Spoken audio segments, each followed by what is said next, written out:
మీరు weight loss treatments కనుక తీసుకున్నట్టయితే స్పెషల్గా మెన్లో ఇది రెలవెంట్ టాపిక్. ఇది మీరు 40+ ఇయర్స్ ఉండి మీరు న్యూట్రిషన్ సపోర్ట్ కానీ అంటే న్యూట్రిషన్తో వెయిట్ లాస్ అయినా లేదంటే GLP-1 అగోనిస్ట్లు అంటే మాంజరో ఆర్ జెబాన్ ఆర్ ఒజంపిక్ అని ఇలాంటి చాలా ట్రీట్మెంట్స్ వచ్చాయి. వీటి వల్ల మీరు వెయిట్ లాస్ అయినా వీళ్ళందరిలో ఒక పర్టికులర్ థింగ్ లాంగ్ టర్మ్ కనుక ఆర్ మ్యాసివ్ వెయిట్ లాస్ అయినప్పుడు దాంతో వచ్చే ఒక సైడ్ ఎఫెక్ట్ ఏంటంటే మజిల్ లాస్ ఉంటుంది.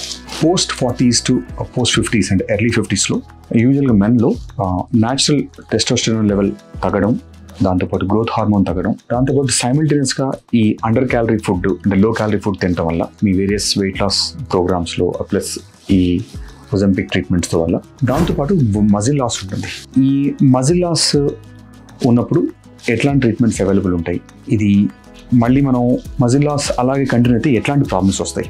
ఈ మజిల్ లాస్ ఎవరికైతే అవుతుందో వీళ్ళల్లో మెటబాలిజం రేట్ తగ్గిపోయి ఒక్కసారి మీరు ట్రీట్మెంట్ ఆపేసిన తర్వాత అంటే మీరు న్యూట్రిషన్ ఉన్నప్పుడు న్యూట్రిషన్ ప్లాన్ ఆపేసిన తర్వాత ఆర్ మీరు ఇంజెక్షన్స్ టాబ్లెట్స్ ఆపేసిన తర్వాత మళ్ళీ వెయిట్ గెయిన్ అయ్యడం మొదలవుతుంటుంది. ఖచ్చితంగా ఈ మజిల్ లాస్కి మీరు దీనికి ట్రీట్మెంట్స్ ఏముంటాయంటే యూజువల్గా న్యూట్రిషన్లోనే హై క్వాలిటీ ప్రోటీన్ ఒకటి, తర్వాత జింక్ మెగ్నీషియం సప్లిమెంట్స్ కరెక్ట్గా తీసుకొని ఇన్ కేస్ కనుక హార్మోనల్ ఇంబ్యాలెన్స్ ఉంది అంటే మీ డాక్టర్తోని మీ వెయిట్ లాస్ స్పెషలిస్ట్తోని ఇఫ్ రిక్వైర్స్ అంటే టెస్టోస్టెరాన్ తక్కువ అనిపిస్తే టెస్టోస్టెరాన్ సప్లిమెంట్స్ ఇవ్వడం, లేదా గ్రోత్ హార్మోన్ సప్లిమెంట్స్ అది థెరపెటిక్గా అండర్ సూపర్విజన్లో కనుక తీసుకుంటే మీరు మళ్ళీ ఏదైతే మజిల్ పోయింది మళ్ళీ రీగ్రోత్ అవ్వడంతో పాటు ఫర్దర్గా మళ్ళీ వెయిట్ గెయిన్ అవ్వకుండా ఉంటారు.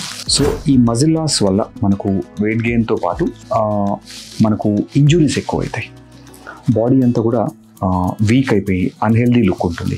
ఖచ్చితంగా మీరు ఫిజికల్ ఎక్సర్సైజ్ ఖచ్చితంగా ఉండాలి. మనం అనుకున్నట్టు హై ప్రోటీన్ డైట్తో పాటు ఇఫ్ రిక్వైర్స్ హార్మోన్ కరెక్షన్ తీసుకుంటే మీరు మజిల్ గెయిన్ అయితే మీ బోన్స్కి, మీ బాడీకి, మీ పోస్చర్కి స్ట్రెంగ్త్ కరెక్ట్గా ఉండడంతో పాటు మీ వెయిట్ లాస్ రిజల్ట్స్ కూడా చాలా రోజులు సస్టైన్ అయిపోతాయి. సో ఖచ్చితంగా మీరు ఈ ట్రీట్మెంట్ జరుగుతున్నప్పుడు మీరు మెడికల్ సూపర్విజన్ కానీ ఆర్ మీ కన్సల్ట్ మీ డైటీషియన్ న్యూట్రిషన్తోని ప్రాపర్గా డిస్కస్ చేసి ఈ మీ మజిల్ లాస్ అవుతుంటే మాత్రం ఒకసారి వాళ్ళకి డిస్కస్ చేసినప్పుడు problem they might help you with high protein diet plus మీ కొన్ని ఎక్సర్సైజ్ కాంపౌండ్ ఎక్సర్సైజెస్ అంటారు మనకు మజిల్ బిల్డ్ అవ్వడానికి weekly 3 to 4 days or strength training. వీళ్ళలో ఒకటి అవాయిడ్ చేయాల్సింది ఒకటి ఎక్స్ట్రీమ్ కార్డియో ఒకటి అవాయిడ్ చేయాలి.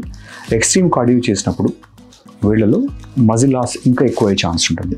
సో కార్డియో లిమిట్ చేసుకొని స్ట్రెంగ్త్ ట్రైనింగ్ అండ్ మజిల్ గెయిన్కి కనుక ట్రైనింగ్ తీసుకొని ఆప్టిమల్ న్యూట్రిషన్ తీసుకుంటే మీకు దాంతో వచ్చే వెయిట్ లాస్తో వచ్చే ఎలాంటి సైడ్ ఎఫెక్ట్స్ లేకుండా మీరు హెల్తీగా ఆరోగ్యంగా ఉండగలుగుతారు.